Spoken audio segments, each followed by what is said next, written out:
man, sad state of affairs right here. Let's get into this story. Attempted murder in Maryland. As I said before, the suspects, 3 teenagers.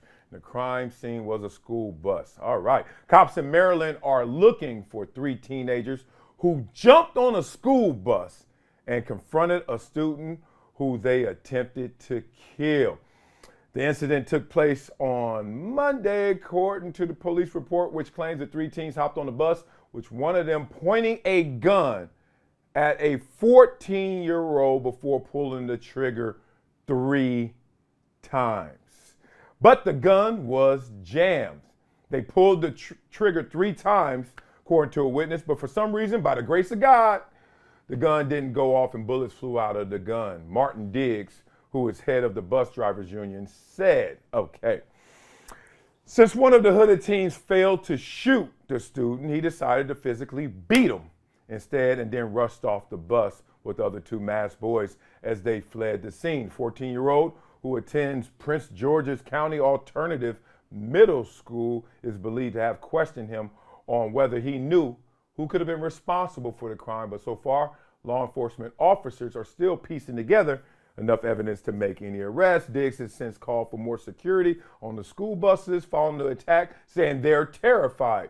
One driver is so terrified, doesn't want to come back to work, doesn't even want to leave his house. Police are still trying to determine the motive for the attempted killing, and the investigation remains ongoing. So much to unpack right here. Let's just start here. As you guys know, I am a partner in an organization called Argo, and it's an alliance for responsible gun ownership. And our efforts are to change the conversation and hopefully change the outcomes around gun culture, right? Let's just start from the obvious that guns are in America and guns are easily accessible. Not always easily legally, but certainly with the black market, and as you can see with 14-year-old kids, guns are accessible. We have to change that conversation. We have to change that reality, right? We have to meet in the middle because there are 2 factions that seem very extreme, therefore not enough is being done about this issue. One says, get rid of all guns, right? Ban the guns. But then the people who oppose that obviously say, well, then all the bad guys are going to just have the gun because they're not going to follow the law. So you ban guns legally. What about the illegal? What about the black market, right? Okay. Now, let's talk about the other extreme. But those that have, oh man, you got to just say not ban guns, but loose guns and make people responsible. Second Amendment, right? And then the people who fight that and say, look, 1, we don't need all of these guns. 2, we don't need these assault weapons. And 3, why do you need that access to guns? Because we know the result. Places around the world that have stricter access to guns have fewer mass shootings. Just that simple, right? But there is a conversation in the middle that could bring those 2 groups together that can mitigate moments like this. Because you're never going to get rid of, never going to erase gun violence to a 0 sum.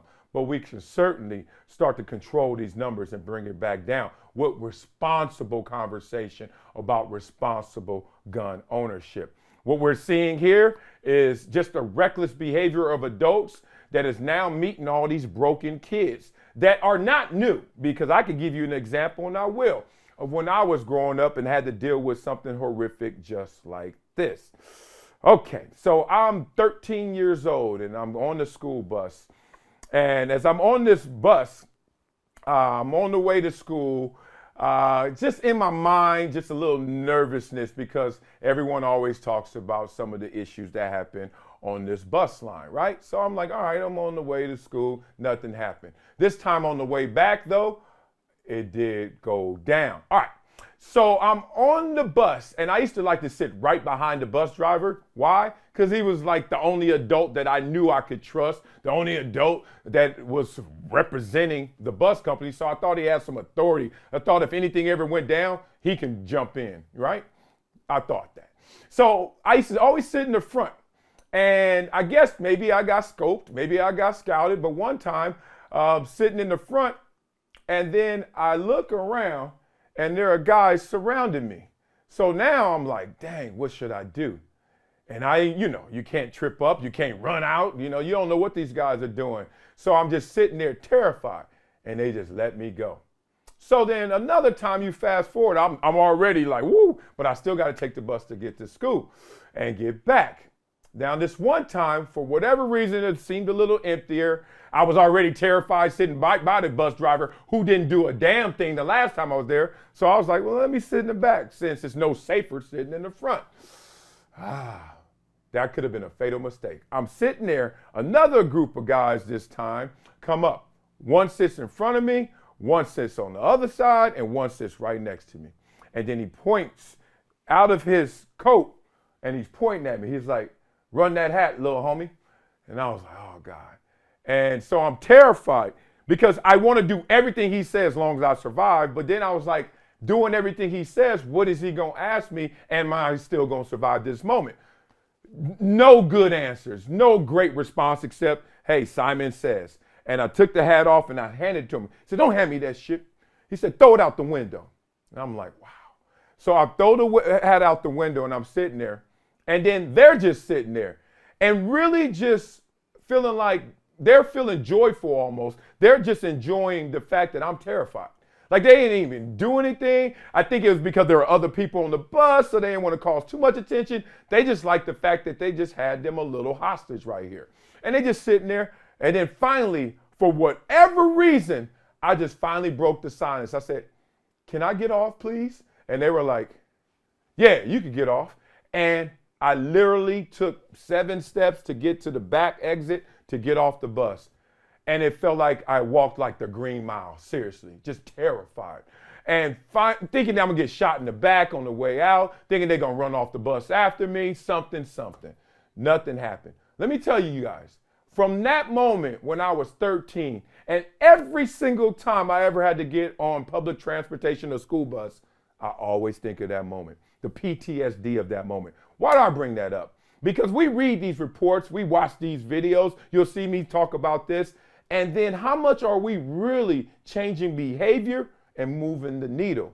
And that's why I'm a partner in Argo. And that's why we have to get more invested in this conversation and not yelling at the other side, but really trying to respectfully come to an agreement so we can have safer schools, safer streets, safer theaters, safer churches, safer school buses, right? We can't let this situation continue to grow out of control because we know that right now with mental health on the rise and the issues that have come from that, and then the access, 14-year-olds having guns, and not only having guns, ready to pull the trigger, that we have to address this in a much more mature way. Looking forward to your support on this because I grew up, unfortunately, around those type of circumstances, but it's not just where you're from now. No matter where you're at, this is a situation that people have to deal with.